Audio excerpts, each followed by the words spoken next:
So guys इस video के अंदर हम जो मोस्ट इंपॉर्टेंट टॉपिक है यूनिट एंड मेजरमेंट का वो देखने वाले हैं। उसके पहले गाइस मैं आपको बताना चाहूंगा कुछ ही मंथ के अंदर आप सभी का फर्स्ट यूनिट टेस्ट होने वाला है और फर्स्ट यूनिट टेस्ट में मैं चाहता हूं यार अपना अच्छा खासा इमेज क्रिएट करो जिसके कारण 12th में आपको इंटरनल मार्क्स बहुत अच्छे मिलेंगे। तो फर्स्ट यूनिट में जितने भी चैप्टर आने वाले हैं फिजिक्स केमिस्ट्री मैथ के सभी कुछ कंप्लीट कर दिया गया है और ये दोनों चैनलों पे आ रहा है। गिरी ट्यूटोरियल पे भी आ रहा है, गिरी ट्यूटोरियल पार्ट 1 आ रहा है और पार्ट 2 हमारा प्रदीप गिरी 11-12 एकेडमी पे आ रहा है। तो भाई अगर सब्सक्राइब नहीं किया दोनों चैनल साइंस वाले बच्चों के लिए बनाया गया है तो फटाफट सब्सक्राइब करो क्योंकि आपका सिलेबस ऑन टाइम कंप्लीट करने के लिए भाई ये एक्स्ट्रा मेहनत जारी है, बस आपका सपोर्ट भी जारी रखो। तो चलो स्टार्ट करते हैं unit and measurement. Unit and measurement के अंदर गाइस मैं आप सभी को बताना चाहूंगा, देखो एक चीज क्लियर कर देना चाहूंगा कि 11th के अंदर बहुत सारे मतलब कुछ स्कूलों के बात कर सकते हैं, कुछ स्कूलों में टीचर्स पूरे टॉपिक को कवर ही नहीं करती, बोलती ये 3 टॉपिक कर लेना एग्जाम में यही आएगा और बच्चा खुश, अरे टीचर ने टॉपिक बता दिया मजा आ जाएगा एग्जाम में।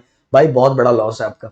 आगे हो सकता है उस समय आपको अच्छा स्कोर मिल जाए, अच्छे मार्क्स मिल जाए, आप खुश हो जाओ, आपको ज्यादा मेहनत ना करे, बट 12th में जाके बुरा हाल, एमएससी सीटी में बुरा हाल, क्योंकि जो इंपॉर्टेंट टॉपिक है ना वो तो आपको पढ़ना ही चाहिए, भले टीचर बोले या ना बोले पर आगे के बारे में आपको पता रहना जरूरी है। तो चलो हम बता देते हैं। सबसे पहली बात अगर गाइस करूंगी इसके अंदर जितने डेफिनेशंस है ये आपके एग्जाम वाइज भी और आगे वाइज भी बहुत इंपॉर्टेंट है। Fundamental quantity, fundamental unit, derive quantity, derive units, ये आपको पता रहना चाहिए। सबसे पहले बेसिक चीजें तो पता ही रहना चाहिए। इसके बाद गाइस ये बॉक्सेस फंडामेंटल क्वांटिटी कितने हैं, उसके यूनिट्स क्या है, उसका सिंबल क्या है, ये आपको पता रहना चाहिए। इसके साथ ही गाइस मैं बात करूं सप्लीमेंट्री यूनिट्स में plane angle and solid angle, उसका नोटेशन वो किस लिए और ऑलरेडी मैंने चैप्टर कंप्लीट कर दिया है और उसके अंदर बहुत अच्छी तरीके से बताया। ये दोनों ज्यादा डिटेल तरह नहीं, जितना यहां लिखा उतना नहीं करना, जितना प्रदीप सर ने करा उतना करना है। तो मैंने बताया उसके अंदर नोटेशन क्या है, उसका डेफिनेशन क्या है, बस उतना सा। आगे अगर हम आगे चलते हैं, हाँ साइन कन्वेंशन यहाँ बहुत ज्यादा लिखा है, आपके सामने बहुत कम लिखवा है, वो जाके पढ़ो, वो इंपॉर्टेंट है।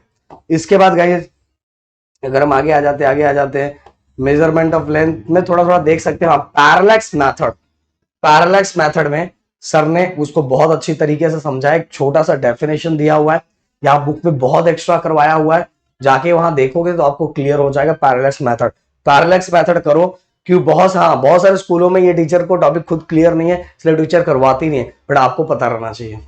इसके बाद और मैं ये सभी का प्लेलिस्ट डिस्क्रिप्शन में डाल देता हूँ जिससे आपको अच्छा होगा। और बाकी तो पैरेलैक्स में वो छोटे छोटे जो टॉपिक हो पैरेलैक्स में ही आ जाएंगे।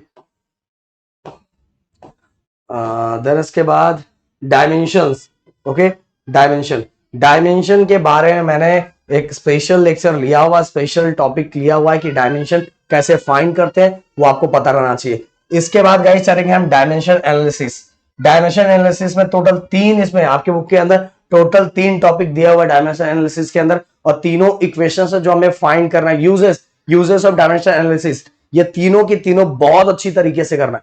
इसमें से एग्जाम में कोई ना कोई आने के चांसेस हैं।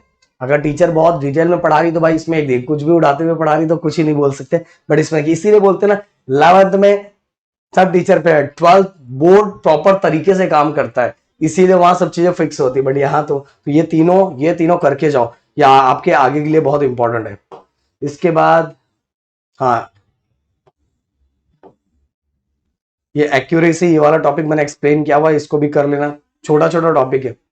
हाँ एरर में क्या करना है गाइस, सबसे पहले एरर, फिर टाइप्स ऑफ एरर, उसके अंदर ही मैंने देर लाइन में लिखा हुआ है, इसमें बहुत लिखा हुआ है, इतना आपको जरूरी नहीं। एग्जाम में 2 मार्क्स के लिए आएगा, 3 मार्क्स के लिए आएगा, उससे ज्यादा बड़ा क्वेश्चन नहीं आता, 2 और 3 का ही क्वेश्चन आता, तो बहुत ज्यादा नहीं ले। पर एस्टिमेशन ऑफ एरर, इसके अंदर गाइस जितने फॉर्मूले दिए हुए उन सभी को बाय हार्ट कर लो, आगे के लिए बहुत इंपॉर्टेंट हो सकता है टीचर अभी ना दे बट आगे के लिए बहुत इंपॉर्टेंट है। तो एस्टिमेशन ऑफ एरर के जितने फॉर्मूले वो सभी बाय हार्ट होने चाहिए। और गाइस मैंने न्यूमेरिकल्स भी ऑलरेडी आपको करवाया है, आपने नहीं देखा तो प्लीज जाके देखो। तो ये सभी टॉपिक जैसे जैसे मैंने बताया वैसे करके आपको शॉर्ट में फटाफट क्या करना है, कंप्लीट करना। अब चाहो तो अराउंड 45 मिनट्स में ये चैप्टर पूरी तरह से खत्म कर सकते हो। एस्टिमेशन ऑफ एरर में सर ने क्या बोला, फॉर्मूले, ओके।